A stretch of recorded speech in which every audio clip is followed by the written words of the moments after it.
ام بالێ سەر کۆنفرانسا یەکرێزی و یەک هەڵوەستا کوردیم یاکۆت 26 نیسانی دەل پاشاری قامشلوات الأرخص وەکی خەلکن پاشاری عمودێم و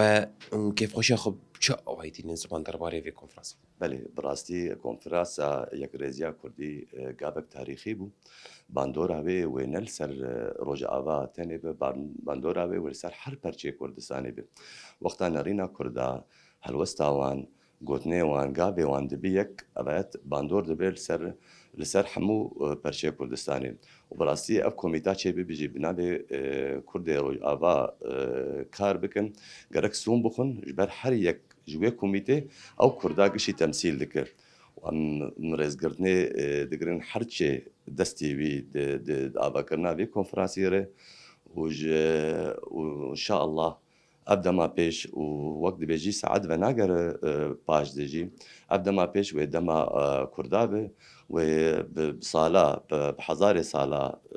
tab û ked û şehîd dane ev konferans jî ne wilo hatiye ev konferans jî qelenê wê 14,000 şehîd in li Rojavayê Kurdistanê em bihêvînê em gavin baş û miletê Kurd bê parastin û bi xweşîk ciyan bike û bi rastî ke miletê Sûrî û bi taybet ke miletê Kurd ji şer teebîn yani me şerê trolê kir ji hemberî ji dêvla alemê gişî û em serkeftiniyê dixwazin û ev gavek tarîx û em pir jê mirtahin ke miletê Kurd.